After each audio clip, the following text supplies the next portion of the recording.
नमस्कार, सत श्री अकाल, राम राम सा, खम्मा गणी में रखम प्रणाम। आप सभी का ऑल्टरनेट मीडिया में फिर से स्वागत है। मैं आपकी होस्ट गायत्री देवी। जुड़े हुए हैं इस वक्त हमारे साथ संदीप सिंह जी। और पाकिस्तान की फ्लाई कमेंट्स आ रहे हैं इन द सेंस कि हताशा की पराकाष्ठा हो सकती है जो इस तरीके की स्टेटमेंट्स दी जा रही है।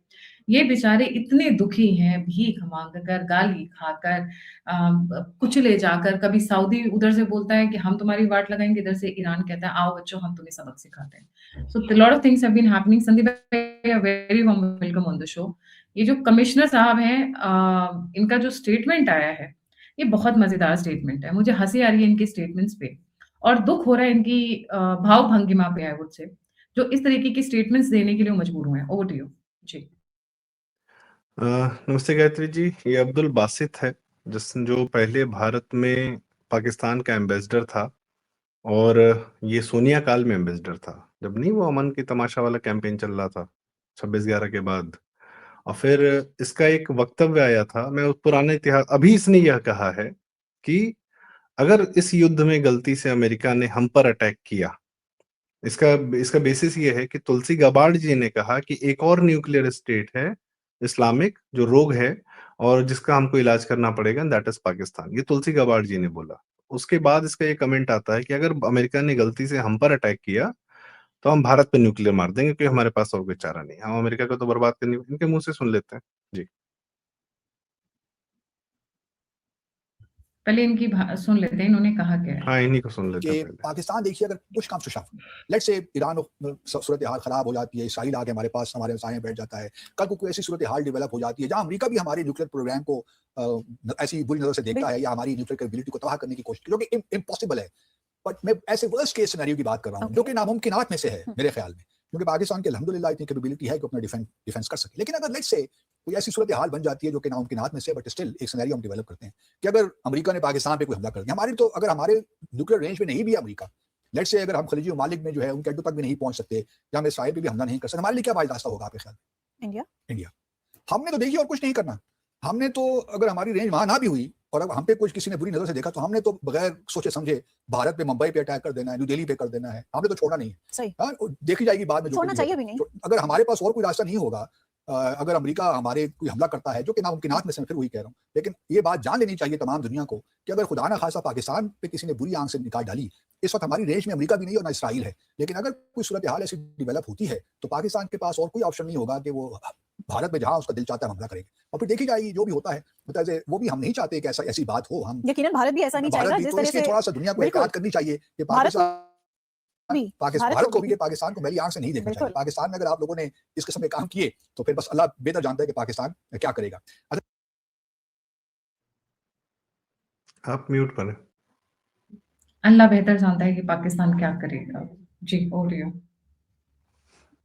अल्लाह तो देख ही रहा है। सऊदी, ईरान, अफगानिस्तान, पाकिस्तान सब गुत्थम गुत्था हुए पड़े हैं और दुनिया बैठ के तमाशा देख रही है।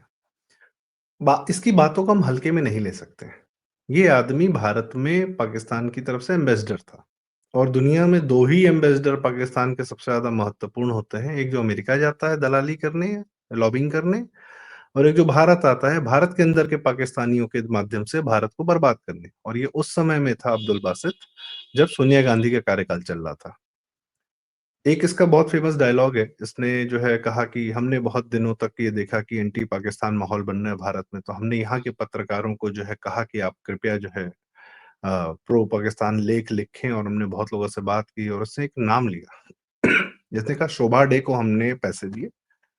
पब्लिकली बोला उसने कि और ये अभी हाल फिलहाल में ही बोला था, जब ये पाकिस्तान में था, तो शोभा डी जी ने फिर हमारे लिए लिखा।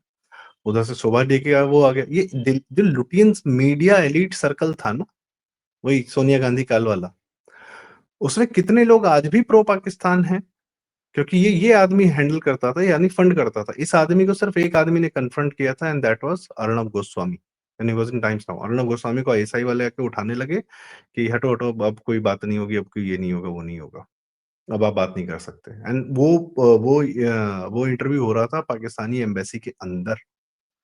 तो अर्णब गोस्वामी तो उस लेवल तक का उन्होंने जर्नलिज्म एक्चुअली किया हुआ है। खैर, कमिंग बैक टू हिम, इस आदमी की बात को हम हल्के में बिल्कुल नहीं ले सकते। पाकिस्तान का जन्म इसीलिए हुआ है। जिन लोगों ने धुरंधर 2 देखी है, वो देख रहे हैं, वो समझ रहे हैं जिन्होंने नहीं देखी है, फिर भी एक बात हम कहते हैं, वो पब्लिकली सब कहते रहते हैं। फ़िल्म का एक कैरेक्टर है, वो मरते-मरते ये बात कहता है कि खुरासान से फ़ौजें उठेंगी और हिंदुस्तान की सरज़मीं पर जाएँगी और मैं तेरे आदमियों का खतना कराऊँगा और तेरी औरतों को माले गनीमत बना के बेचूँगा। ये बात वो मरते-मरते बोल रहा है, बहुत प्रोमिनेंट कैरेक्टर है पूरे फ़िल्म का। और वो क्या नाम विलेन है? है, आप ये समझ सकते हैं। नहीं, वो नाम वाम लेने की आवश्यकता नहीं है। जो लोग फ़िल्म अभी तक नहीं देखे हैं, टिकटें नहीं मिल रही हैं, मैं देख रहा हूँ हमारे यहाँ से बहुत लोग परेशान हैं कि टिकटें नहीं मिल रही हैं। नहीं देखी तो मज़ा नहीं खराब करूँगा, बस ये पाकिस्तान की मानसिकता है, सोच है।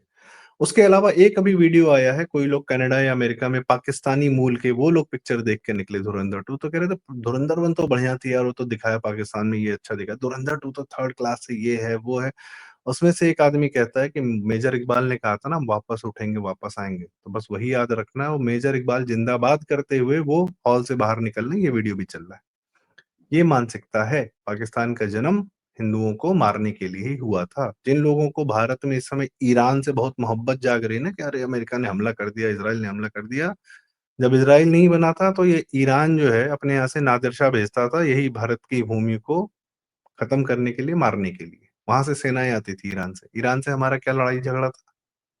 और ऐसा नहीं था कि उन्हें वो राजस्थान या पंजाब या पाकिस्तानी पंजाब या कराची, सिंध तक जो कि भारत का हिस्सा था, वहीं तक अपनी लूट-पाट करके चले जाते थे। वो दिल्ली तक आते थे लूटने। क्यों? क्योंकि भारत का सब कुछ, दिल्ली तख़्त भारत का था ना। ये मानसिकता है इसकी और इसमें इसका ये भी गेम है कि अमेरिका स ये जो आसिम मुनीर ने कहा था ना कि हम डूबेंगे तो हम आधा विश्व ले डूबेंगे। यही वो मानसिकता है। इसमें ईरान क्या कर रहा है? ईरान किससे लड़ाई कर रहा है? ईरान क्या अमेरिका से लड़ाई कर रहा है? ईरान क्या इज़राइल से लड़ाई कर रहा है? ईरान क्यों सिविलियन इंफ्रास्ट्रक्चर और economic infrastructure of the Saudi Arabia या यूएई, कतर, इस पर क्यों हमला कर रहा है? मान लो तुम्हारे बेसेस थे अमेरिका के बेसेस थे, तो तुम्हारी तुम जब अमेरिका बेसेस बना रहा था 70s, 80s, 90s में, तब तो तुम कुछ कर नहीं पाए। उसने बेसेस बना लिए। तो जो उनके बेसिस पे हमला करने में तुम्हें क्या जा रहा है? तुम सऊदी के और तुम नहीं जा ईरान नहीं जान रहा है कि हम क्या कर रहे हैं, हम दुनिया की गैस लाइन, पाइपलाइन, एनर्जी को पूरी इक्वेशन को डिस्टर्ब करते हैं। उससे उसको कोई मतलब नहीं है। हम वो इस्लाम आप देखिए तभी तक हमला करता है जब तक वह खुद सेफ है। उसके बाद वो सिर्फ सिविलियंस को ही मारता है। इस्लाम की या इन लोग की मेंटालिटी है, वो सिर्फ सिविलियंस पर अपनी दादागिरी दिखाने में है। ईरान अपने सिविलियंस के साथ क्या कर रहा था? लयारी और कराची का जो आपने धुरंधर में देखा, कराची वो शहर है गायत्री जी जहाँ से भारत की पहली कमर्शियल फ्लाइट उड़ी थी। जेआरडी टाटा स्वयं उड़ा के लाए थे कराची टू मुंबई। कराची इतना बड़ा आप सोचिए बुलेट ट्रेन चल रही है आज भारत में पहली कहाँ चल रही है? अहमदाबाद से मुंबई। क्यों? क्योंकि ये भारत के सबसे बड़े कमर्शियल हब्स हैं। ये इस तरीके की सर्विसेज़ सबसे पहले आती हैं वहाँ पर जहाँ पर व्यापार होता है, जहाँ कमर्शियल हब्स हैं, जहाँ पे दुनिया का सारा व्यापार होता है, कराची पोर्ट, बॉम्बे पोर्ट। पहली फ्लाइट चलती है कराची टू मुंबई। आज उस कराची शहर का क्या हाल किया इस्लाम ने? लियारी के वीडियोज़ हम देख रहे हैं, ओरिजिनल वीडियोज़, जो 9-9 घंटे की वहाँ फायरिंग होती थी या वहाँ पर दंगे चल रहे हैं, कुछ भी चल रहा है, रॉकेट लॉन्चर चल रहे हैं, पब्लिक जला दी जा रही है, पूरी दुकानें जला दी जा रही हैं। अरशद पप्पू की गर्दन वाक़ई में गर्दन काट के उज़र बलोच ने सड़क पे फुटबॉल खेली थी। ये इस्लाम करता है किसी भी अच्छे शहर के साथ। आज ईरान क्या कर रहा है? कतर के भई जो देश सऊदी वगैरह ये लोग अपने आप को बेहतर बना रहे थे, एक नई दुनिया बना रहे थे, थोड़ा प्रोग्रेसिव हो रहे थे, एक अच्छा इंफ्रास्ट्रक्चर दुनिया को दे रहे थे। ईरान ने क्या किया? अपने यहाँ तो बेहतर बनाए नहीं, उठा के उन्हीं को ध्वस्त कर दिया। ये इस्लामिक मेंटालिटी है, जहाँ सौंदर्य है, जहाँ पर धन है, अगर आप सिर्फ धन पैदा कर रहे हैं तो आपको लगता है आप सेफ रह जाएँगे? नहीं। आपको उसकी सुरक्षा भी करनी पड़ेगी। किससे करनी पड़ेगी? अब्दुल बासित जैसे लोगों से। इसको अच्छा एक बात बताइए, पाकिस्तान को तो ये पता है कि भारत में भी मुसलमान रहते हैं, बहुत अच्छे नंबर्स में रहते हैं। ये अगर बम्बई और दिल्ली पे न्यूक्लियर बम मारेगा, तो क्या भारत के मुसलमान नहीं मरेंगे? मैं मरेंगे। वापस एक पे आना चाहूँगी जो जी, ये एम्बेसडर ने अपने उसमें कहा है। इससे उसको कोई कहते फ़र्क नहीं पड़ता है। जी, बताएँ। इन्होंने कहा है कि हमारे न्यूक्लियर वेपन्स का तो कोई हाथ नहीं लगा सकता है। इनके पास न्यूक्लियर वेपन्स हैं भी। मुझे नहीं, तो नहीं है, इस बिल्कुल है, अमेरिका ने दिए हुए हैं। अमेरिका ने इसने दी है यही पर कहा है। जी, है, कंट्रोल है इनके हाथ में। ये सबसे बड़ा क्वेश्चन है। देखिए, आपके घर में एक तिजोरी रखी है, पर क्या उस तिजोरी की चाबी आपके पास है? ये इंपॉर्टेंट हो जाता है। They don't have the control, they don't have the access. It's being guarded by the American forces, is being guarded by the American assets. देखिए ऐसा है कि इनका एक साइंटिस्ट था, ही वाज फेमस कि वो यहाँ वो आप सिर्फ न्यूक्लियर बम का तो एक कॉम्प्लिकेशन होता है, एक बोलते हैं डर्टी बॉम्ब, जो कि ये सबसे बड़ा खतरा है जो ईरान की तरफ से भी है कि यूरेनियम एनरिचमेंट को अगर आप 99% तक लेकर जाते हैं तब आप उसको जो है अपना एक न्यूक्लियर बम बना सकते हैं, टेस्टिंग कर सकते हैं, सब कुछ कर सकते हैं। पर अगर उससे पहले भी आप उस लेवल तक लेकर गए हैं 60-70% तक, ऐसा बताया जाता है, मतलब लोग कंफर्म कर सकते हैं कि वो अगर न्यूक्लियर एलिमेंट्स ही एनवायरनमेंट में छोड़ दिए गए तब भी वो अपने आप में बहुत खतरनाक है। तो उसको बोलते हैं डर्टी बॉम्ब। आपने न्यूक्लियर एक्सप्लोजन नहीं किया है, लेकिन रेडियो एक्टिव मटेरियल्स आपने एनवायरनमेंट में छोड़ दिए, किसी शहर के ऊपर छोड़ दिए, तब भी वो भयानक तबाही मचा सकता है। ये उसकी भी बात कर रहा है। इनका एक साइंटिस्ट बहुत फेमस था, वो कई बार पकड़ाया, वर्ल्ड ओवर उसको पकड़ाया गया कि वो कभी मतलब वो अफ्रीकन देशों को जा रहा था बेचने, न्यूक्लियर पार्ट्स और न्यूक्लियर यूरेनियम इत्यादि इत्यादि। इन लोग का कोई भरोसा नहीं है, कुछ भी बेच सकते हैं। और अमेरिका ने इनको जो न्यूक्लियर एसेट्स अपने दिए हैं, ऑपरेशन सिंदूर के दौरान हमने देखा, ये अमेरिका से भी कह रहा है कि यहां से ले जाने की भी हिम्मत मत करना, वरना अब ये है तो हमारी कब्जे में। भाई तिजोरी रखी तो इनके घर में है, भले वो अमेरिका की तिजोरी है, चाबी अमेरिका के पास है, रखी तो इनके घर में है। ये तो अपना घर गिरा देंगे कि तिजोरी हम रखे रहेंगे, हमें उसके छूने मत आना। और ये धमकी किसको दे रहा है कि यूएस हम पर हमला करेगा तो हम भारत को देखेंगे। और ये बात बासित ने बाद में बोली, उस महिला रिपोर्टर ने पहले बोली, वो जर्नलिस्ट है। और वो कहती क्या है कि हाँ, इंडिया को तो छोड़ना भी नहीं चाहिए। इंडिया ने कौन सी तेरी भैंस खोल ली है तेरे घर की कि तो इंडिया को नहीं छोड़ेगी? इंडिया से दिक्कत क्या है तुमको? परेशानी क्या है? जी, ये गायत्री जी। सारा शुरू हुआ जब पूरे ये जो ईरान और इजराइल वाला मैटर चल रहा है, उसके अंदर तुलसी कबाड़ सामने आकर बोलते हैं कि Iran is not a threat, threat is China, Pakistan, जो कि जॉइंटली डेवलप कर रहे हैं न्यूक्लियर मिसाइल्स, एंड वो यूएस के लिए सबसे बड़ा खतरा है। मैं वर्बेटम उनको पढ़ रही हूँ। US intelligence chief Tulsi Gabbard on Wednesday said that Pakistan is among the countries posing the biggest nuclear threat to the United States. Tulsi Gabbard also named Iran, China, Russia, and North Korea as nations actively developing new missile delivery system, including both nuclear and conventional warhead. इसका एक reason बताता हूँ। कि उनके जो intelligence chief है वो इस चीज को पहचान रहे हैं, एंड पाकिस्तान वो को भी क्या समझ में पहचान रहे हैं वो बताता हूँ गायत्री जी। उन्होंने कहा कि वो अमेरिका को डिस्टर्ब करेंगे। अमेरिका पर डायरेक्ट मिसाइल तो मार नहीं सकती है, तो ये भी बोल रहा है, तो अमेरिका को डिस्टर्ब कैसे करेंगे? अमेरिका का मैक्सिमम फाइनेंशियल कैपेसिटी भारत से आता है। भारत की एफएमसीजी कंपनी, भारत का पूरा एफएमसीजी मार्केट पर किसका कब्जा है? अमेरिकन कंपनीज का। यूनिलीवर, प्रॉक्टर, यूनिलीवर तो चलो ब्रिटिश है, वो भी चलो वही समझ लो। आपका क्या कहते हैं ये, Procter and Gamble, Nestle, Pepsi, Coke इत्यादि भारत का बहुत बड़ा मेजर बिजनेस। बिग टेक का सबसे बड़ा मार्केट कौन सा है? भारत है। इलेक्ट्रॉनिक्स मोबाइल्स का सबसे बड़ा मार्केट कौन सा है? भारत है। भारत इनका आईटी सॉफ्टवेयर के लिए, इनके लिए ह्यूमन रिसोर्सेज कहाँ से जाते हैं? भारत से जाते हैं। और इस समय जो कि दुनिया देख रही है कि दुबई में हर जगह इन्वेस्टमेंट जहां हमने कर रखा था वहां पर करना सेफ नहीं है, भारत सेफ है। तो a lot of American companies ने भारत में आकर इन्वेस्टमेंट कर रखी है, वहाँ के बहुत बड़े-बड़े हेज फंड्स ने और उनके क्या कहते हैं, जो फंड मैनेजर्स हैं। इस समय they are putting big money in Bharat. तो भारत की सस्टेनेबिलिटी, अमेरिका में भी 2 फाड़ है। एक अमेरिका है जो भारत को डिस्टर्ब करना चाहता है ताकि वो भारत को कंट्रोल कर सके। उसको भी भारत के रिसोर्सेज चाहिए। एक अमेरिका का हिस्सा है कि उसकी ओनरशिप, भारत के जो अंदर बिज़नेस हो रहा है, उसकी ओनरशिप उनके पास रहे। नेटफ्लिक्स, प्राइम और आपके सिनेमा हॉल्स इस समय अमेरिकन फंडेड से पैसे से चल रहे हैं। आपके सिनेमा हॉल्स अभी धुरंधर से ही तो कमाई कर पा रहे हैं, बाकी कहाँ चल रहे थे। तो उनकी कमर तोड़ दी गई है नेटफ्लिक्स पे और अमेज़न लाकर। और वो मेगा आपका पूरा content, Bharat is the place जहाँ से उनका नेक्स्ट 25 साल का बिज़नेस पहुँचना है, जिसकी ओनरशिप एक हिस्सा कंट्रोल करना चाहता है, एक हिस्सा ओनरशिप चाहता है। और दोनों में अब दोनों अपना-अपना काम कर रहे हैं। अगर भारत चल निकल गया, शांति से रह गया, तो ओनरशिप वाले अपना माल बनाएँगे। अगर भारत डिस्टर्ब हो गया, अब भारत को डिस्टर्ब करने के लिए तो पाकिस्तान पैदा किया गया था। 1947 से पहले ये था क्या? पाकिस्तान नाम का शब्द भी था कुछ? अभी सोचिए 1940 में पाकिस्तान शब्द का प्रस्ताव पारित कराया गया। 1940 में ये लोग जो कर रहे थे। और 23 मार्च को कराया गया था। तो इनके यहाँ कोई इंडिपेंडेंस डे और संविधान का दिन नहीं होता, ये 23 मार्च मनाते हैं।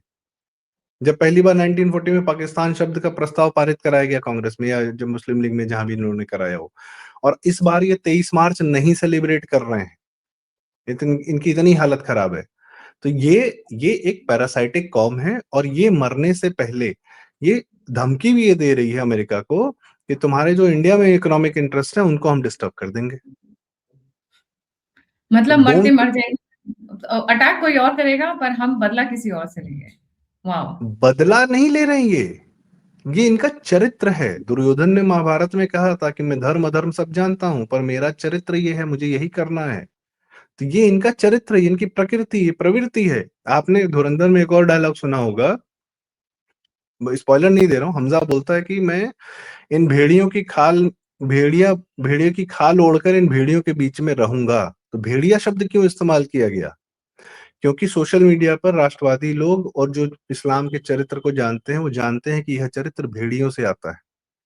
They don't kill to eat. भेड़िया एकमात्र जानवर है जो सिर्फ मारने के लिए मार देता है, खाने के लिए नहीं मारता। बिल्कुल सही। और किस तरीके से झुंड बना के, पैक बना के उस तरीके से सरवाइव करते हैं ये, या उस प्रकार से लोगों मतलब डिस्टर्ब करते हैं सिर्फ, और कभी शेर से लड़ने नहीं जाते, सिर्फ बकरी और इन्हीं पे इनका जुल्म चलता है। और एक भेड़िया मारकर टांग दीजिए तो सारे भेड़िए उस इलाके से दूर रहते हैं। ये भी लोग करते हैं, पहले गांव कबीले के लोग एक भेड़िया मार के ना टांग देते थे। तो ये डरते हैं, ये नेचर है पूरा, ये नेचर से ही निकले हुए हैं। तो पॉइंट इज कि ये जो इसने बात बोली है उसको हल्के में लेने वाली नहीं है। पाकिस्तान का एग्जिस्टेंस ही भारत की शांति डिस्टर्ब करने के लिए है, वी शुड नॉट फॉरगेट। और ये पाकिस्तान में भी है और भारत के अंदर भी है। जी, वो तो MI6 का प्लान ही यही था कि भारत को हमेशा डिस्टर्ब करके रखना है, वो हमेशा भारत को यस। कंट्रोल करके रखना है। अरे वो फिर वही धुरंधर में डायलॉग है कि भारत में जलता हुआ भारत हमारे लोगों के बिजनेस के लिए बहुत अच्छा रहता है। और हमारे लोगों कौन? जो पाकिस्तानी भारत में बसे हुए हैं, मतलब जो इंडियन मुसलमान है और जो इंडियन इस तरीके से लोग हैं, माफिया वाफिया की बात करते हैं तो बोलते हैं कि जलता हुआ भारत, अंगार में सुलगता हुआ भारत हमारे लोगों के बिजनेस के लिए बहुत मुफीद रहता है। बिल्कुल सही। तो ये समझने की आवश्यकता है कि ये लोग की मानसिकता क्या है। और सेकुलरिज्म भैया, कुछ कांग्रेसी जो है वहां पे राजस्थान में फूल बरसा रहे थे ईद पर, वही फूल तुम्हारी कब्र पे चढ़ाएंगे ये लोग। और यही लोग वही फूल तुम्हारी कब्र वेस्ट पे बंगाल चढ़ाएंगे। में खाना बना रहे हैं इफ्तियार के लिए अपनी पूजाएं छोड़कर। सबसे बढ़िया जो काम किया है वो उत्तम नगर की जनता ने नवरात्रों किया की है। पूजा छोड़कर। अरे वो सब कांग्रेसी टीएमसी वाले हैं और कुछ नहीं है। बड़ा सेकुलरिज्म, सबसे पहले सेकुलर ही मारा जाता है, चाहे इस्लाम मारे चाहे जो भी हो। जो उत्तम नगर में किया है कि तुमने अगर होली खराब की है तो बेटा तुम्हारी ईद तो नहीं मनेगी, तुमको पुलिस प्रोटेक्शन लेना पड़ेगा और तुम्हारी ईद नहीं मनने पाएगी। और ये इंश्योर किया दिल्ली की जनता ने। तो ये भी जागरण जो है ना दिल्ली की जनता का, दिल्ली सौरभ भारद्वाज गया था आम आदमी पार्टी वाला, अरे हमारे इधर आया भाइयों है को ईद मनाने दो, सड़क पे लिटा के कूटा है उसको। तो ये जो चरित्र है हिंदू जनता का कि पुरुषार्थ हम, मेरे अंदर का जानवर मत जगाओ। विरासत फिल्म में नहीं। अनिल कपूर का लास्ट का डायलॉग, नहीं, नहीं, मेरे नहीं, अंदर का नहीं, जानवर मत जगाओ, जाग गया तो फिर पुरुषार्थ, मैं इसको पुरुषार्थ कहती हूँ। अपनी बहन बेटियों, अपने घर की, अपने समाज की प्रोटेक्शन करना हिंदू समाज के पुरुषों का पुरुषार्थ है, वो जगा रहा है अब ये। और Dhurandhar is a big hmm edition. Dhurandhar hmm is the मर्द हैं, बिगेस्ट डायलॉग फिल्म का, पुरुष। हमारा मैं कर्म मर्द है, नहीं हमारा बोलूंगी, धर्म है। हाँ पुरुष नहीं नहीं, बोलूंगी वो मैं, बोलता है पुरुषार्थ। वो, हाँ पुरुषार्थ तो पुरुषार्थ, यस। महिलाओं का शौर्य। महिलाओं का धर्म ये है कि ऐसे पुरुषों का सपोर्ट करें, खड़े हों उनके साथ में। एक बच्ची है जो होली खेलने पहुंची थी क्योंकि ईद पे, उसको अरेस्ट करके लेकर गई है दिल्ली की पुलिस। तो ये दिल्ली की पुलिस से पूछना चाहूंगी कि कितने दिन लगे थे आपको ये जिन्होंने होली पे ये मर्डर किया था तरुण खटीक का, उनको अरेस्ट करने में? या अगर आप ज्यादा ही सेकुलर हो गए हैं तो इलेक्शन बहुत ज्यादा दूर नहीं जाते हैं, पास में ही आते हैं। और ये धमकी है, मेरी नहीं। तो वहां उत्तम नगर के देखिए रेजिडेंट धमकी दे रहे हैं। ये जो दिल्ली दिल्ली, पुलिस ने किया उसका देखिए वीडियो वायरल हो रहे हैं कि ये जो दिल्ली दिल्ली पुलिस पुलिस ने भी, अरेस्ट कर लेकर गए हैं, हम उसका हिसाब करेंगे आपसे बैठ के। दिल्ली पुलिस भी कांग्रेसी और मानसिकता से ग्रसित रही है, क्योंकि 25 साल तक 15 साल तक शीला दीक्षित जी, उससे पहले नेहरू, और मतलब क्योंकि फिर दिल्ली पुलिस पहले विधानसभा नहीं होती थी, वो सेंट्रल गवर्नमेंट के अंदर ही में पूरी तरह यूटी था। और फिर 15 साल, ये 10 साल ये केजरीवाल, इन्हीं, और कोई कहेगा कि नहीं नहीं दिल्ली पुलिस तो गृह मंत्रालय की होती है। भाई साहब ऐसा है, जिस जगह पे रहते हैं, जिस समाज में रहते हैं, जो विधायक के साथ रहते हैं, जहाँ पे जो धंधा पानी करते हैं, वैसे ही हो जाते हैं। तो ये कहना ना बड़ा आसान है कि गृह मंत्रालय, तो गृह मंत्रालय के अंदर रहती है दिल्ली पुलिस, वो रहती है, यही गनीमत है। बाकी दिन भर जो काम धंधा करती है ना, वो दिल्ली सरकार और उसके लोगों, दिल्ली सरकार या दिल्ली के अंदर के लोगों की मानसिकता के साथ ही रहती है। तो अभी सुधरने में उनको भी समय लगेगा। जी। Thank you so much Sandeep ji for joining, but look at the high commissioner of Pakistan, मतलब ये चमगादड़ भी इनसे ज्यादा रिस्पेक्टेड है, हाँ, वो भी एकदम वही है। Look at the statements they are passing. अभी ये भूल गए कि ऑपरेशन सिंदूर में इनको क्या क्या किया था, भीख मांगनी पड़ी थी चाइना से और यूएसए के रुकवा दो, हमको पिटवने से बचवा लो, बट फिर भी वापस स्टेटमेंट, जबान इनकी कंट्रोल में नहीं है, इनका नहीं नहीं कुछ नहीं नहीं, हम फिर इनके हिसाब से समझना पड़ेगा। ये जिस युद्ध में जिंदा बच जाते हैं, ये युद्ध वो जीत चुके होते हैं। इनकी जीत का पैरामीटर दूसरा, हमारी जीत का पैरामीटर दूसरा है। हमने मिसाइल मारे, इनको मारा, ये हाथ करके ये लेट जाएंगे ना जिस दिन, और आप इनको जिंदा छोड़ दीजिए, इसमें इनकी जीत है। ट्रीटी ऑफ हुबैदिया ऐसे करके वो यासिर अराफात ने भी दिखाया था। ये जब मरने लगते हैं ये लेट जाते हैं, और इसमें ये अपनी जीत होती है, इसमें इनकी जीत होती है, क्योंकि हम आज बच जाएंगे तो कल तो तुम्हें मार ही देंगे। मार लेंगे। जी बिल्कुल तो सही, थैंक यू सो मच दे Sandeep ji saved for themselves. joining। जी। जाने से पहले व्यूअर से रिक्वेस्ट है, प्लीज लाइक सब्सक्राइब और शेयर करना नहीं भूलिएगा, और अगर आप मेरी मदद करना चाहते हैं, मेरी सहायता करना चाहते हैं, तो प्लीज आगे आए। ऑल्टरनेट मीडिया को सपोर्ट की जरूरत है, आपकी मदद और सहायता की जरूरत है। नंबर और यूपीआई स्क्रीन के ऊपर है। इसी के साथ जय हिंद, जय श्री राम, हर हर महादेव। हर हर महादेव।